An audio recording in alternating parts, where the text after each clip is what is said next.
Dear teachers and classmates, hello everyone. The topic of our group's speech this time is Starbucks Talent Reward Research. Hello, Professor. First, let me talk about the background of this study. In recent years, the retail sector in Southeast Asia has been changing rapidly. Companies now face much tougher competition to attract and keep talent. Global brands like Starbucks are expanding across the region. By 2023, Starbucks had 500 stores in Indonesia and 465 in Thailand. This shows Starbucks' strong presence and explains why it is a good case to study reward strategies. However, employees' needs differ a lot from country to country in Southeast Asia. In places like Singapore and Malaysia, young workers care more about growth and flexible working conditions. But across the region, most people value stability and a sense of belonging. Therefore, companies must tailor their reward plans to local needs. The purpose of this study is to analyze Starbucks' reward system in Southeast Asia. We look closely at their base pay, bonuses, benefits, and reward programs. At the same time, we compare global policy with what local employees really want. The study focuses on frontline staff and supervisors in Malaysia, Singapore, Thailand, and Indonesia. We combine community data, employee feedback, and academic research for a balanced analysis. In the end, the study summarizes Starbucks' practices and offers suggestions for improvement. So, other companies can better motivate Southeast Asian employees. Thank you. Hello, Professor. My name is Dongying, and I will introduce this chapter. To understand how Starbucks keeps its employees motivated, we use three main theories. First, Hasburger's two-factor theory tells us that basic needs like salary and job safety provide dissatisfaction, but things like recognition and personal growth create real motivation. Second, self-determination theory explains that people feel more driven when they have autonomy, a sense of skill or competence, and some positive relationships. Starbucks supports this through flexible work hours, learning programs, and a strong team culture. Third, the technology acceptance model shows that workers will use digital toys if they find them useful and easy to understand. Starbucks designs its apps to be simple and, in some countries, even local language friendly. Together, these theories help explain how Starbucks builds an engaged and loyal workforce.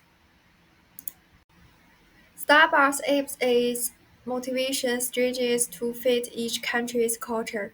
In Malaysia, teamwork is highly valued, so group celebrations are encouraged. In Indonesia, young workers care about career growth, so Starbucks offers structured training and promotion paths.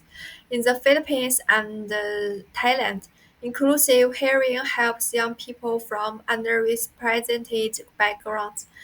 Starbucks gives them proper training and equal job chances, which build loyalty.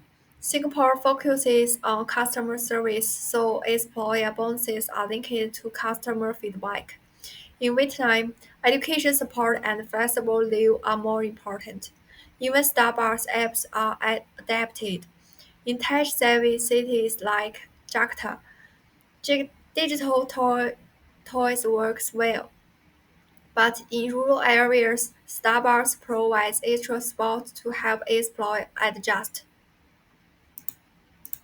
Despite these efforts, Starbucks still faces challenges. Older staff or those in rural areas may not feel comfortable using new technology.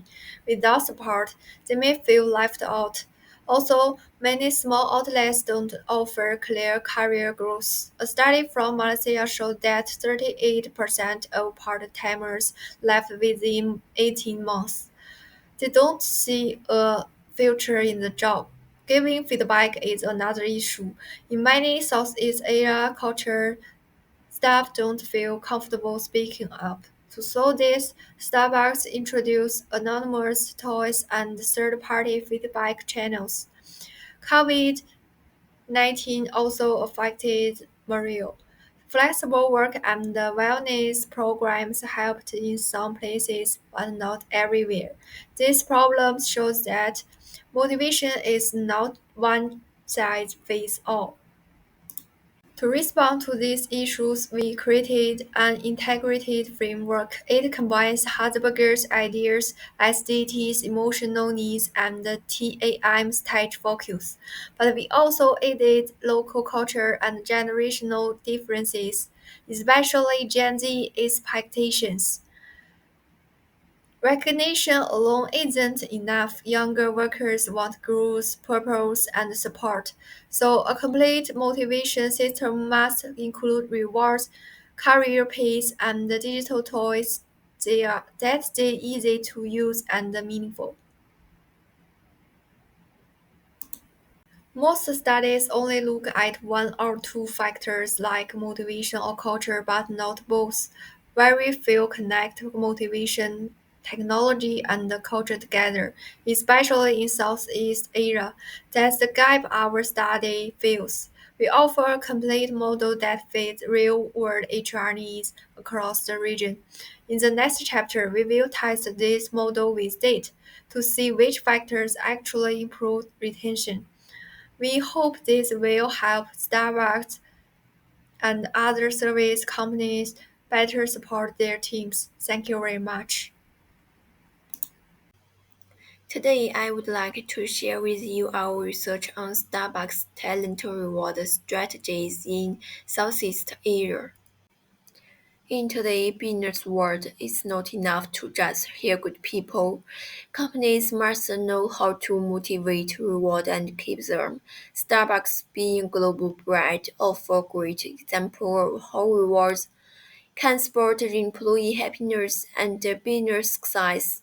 Let's begin with the big picture. In a competitive and fast-changing job market, reward systems play a key role.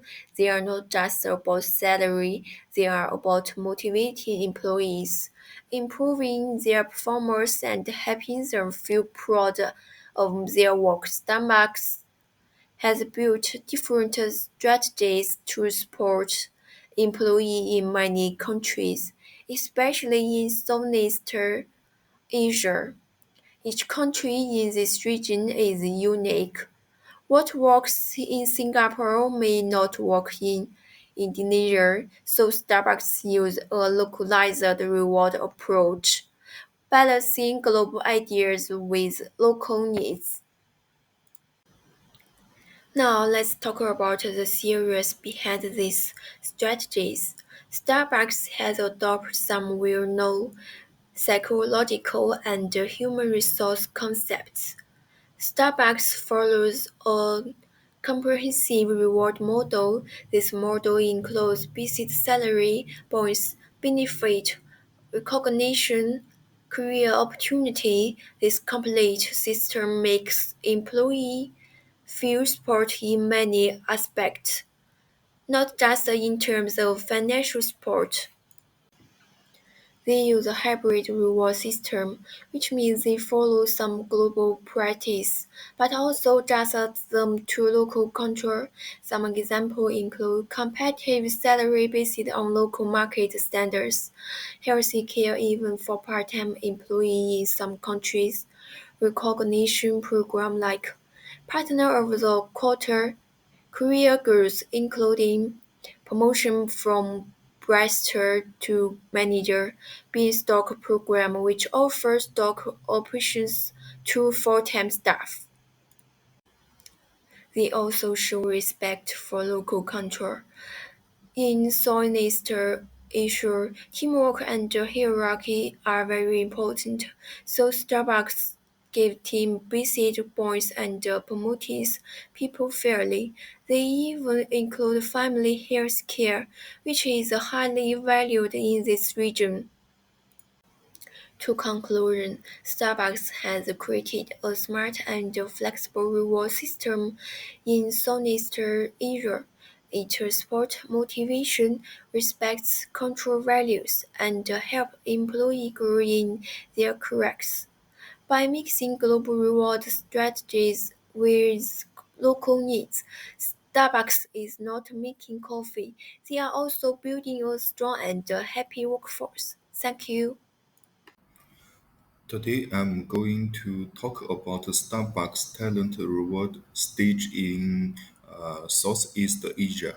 Starbucks is not just a coffee brand, it's also a company that puts a lot of effort into making employees feel valued and motivated in countries like Malaysia, Indonesia, Thailand, and the Philippines. Starbucks use special methods to reward and support its staff. Let's look at what they do, what works, and what they can improve. In Southeast Asia, Starbucks use both global participants and local ideas. For example, they offer competitive salaries, hostels for part-time workers, award like partner of the quarter, care pass for employee to grow from praise to managers, and even stock a program for full-time works. They also respect the culture. For example, in cultures where teamwork is important, they reward groups, not just individuals. In some plans, they even offer health that includes family members. Now let's talk about the strengths and weakness. Strengths: good support for part-time jobs, cleaner career growth paths, strong team bonding, and regarding weakness. Firstly, not all works get stock benefits, which can feel unfair, and some reward system don't match local culture. Last but not last, workers in rural area often miss out on the same reward as urban staff. This tells us that where Starbucks has a strong program, there's still room to do better, especially in making reward fair for everyone. So, what can Starbucks do better? Offer equity reward to more workers, even part-time staff, to help them feel more involved. uh, Created more team-based rewards that match Southeast Asia visual of community and teamwork, and adjust salaries based on the local cost of living. For example, what works in Singapore may not work in Indonesia. Last one, use digital platforms for recording and rewards like apps with green function and feedback which young workers really enjoy. Ideas will help Starbucks attract and keep more great employees in this region. In conclusion, Starbucks has built a strong foundation in Southeast Asia with good practice and a focus on people. But to stay ahead, it must keep changing with the times and the needs of workers.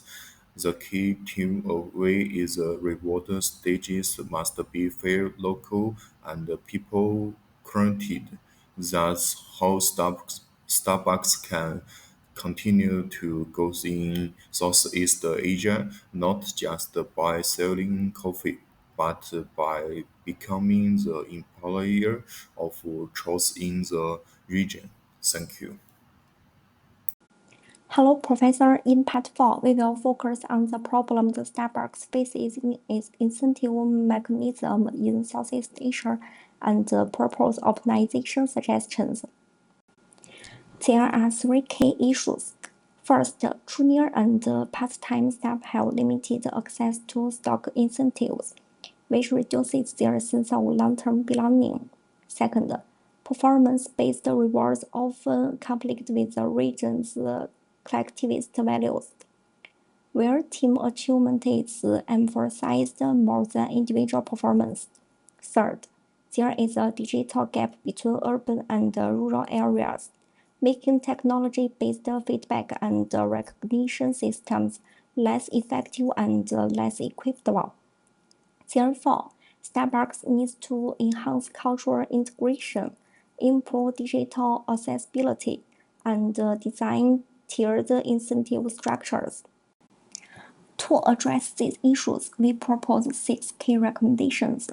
1. Rebuild the partnership system by redistributing bean stock, 30% based on individual performance, 50% on team success, and 20% on community contribution. 2. Promote digital empowerment, AI learning platforms in urban stores, and a hybrid model combining digital tools with in-person mentoring in rural outlets. 3. Create a multi-layered incentive structure that includes base pay, skill-based bonuses, and variable compensation tied to performance. 4. Offer localized welfare programs that include family medical coverage, religious holiday leave, and language-based subsidies. 5. Build a continuous feedback culture using coaching conversations, anonymous peer reviews, and AI-supported fair evaluation tools. 6. Localize employer branding by aligning it with local identity. For example, innovation in Singapore, community orientation in Indonesia. These 6 strategies are not isolated. They work together to address both cultural and technical realities in Southeast Asia. Team-based rewards better reflect strong family and collectivist values in the region. A TID digital strategy ensures fair access for both urban and rural employees. Together, these measures promote employee growth, a stronger sense of belonging, and sustained engagement. Moving into part 5, we outline the research conclusions of this article and the strategic goals of Starbucks in Southeast Asia in the future. This study shows that Starbucks successfully combines motivation theories like Herzberg's two-factor theory, self-determination theory, and the technology acceptance model with Southeast Asia's local culture. The company adapts rewards to each country's needs. For example, team bonuses and family-friendly benefits respect local values. Digital tools are also used to boost engagement, with extra support in rural areas to reduce the tech gap. In short, effective motivation comes from fair pay, career growth, and cultural respect. Starbucks achieves strong results, low turnover, high internal promotion, and better engagement. Moving forward, Starbucks must continue balancing global systems with local adaptation. That's the key to building long-term success in Southeast Asia. Thank you.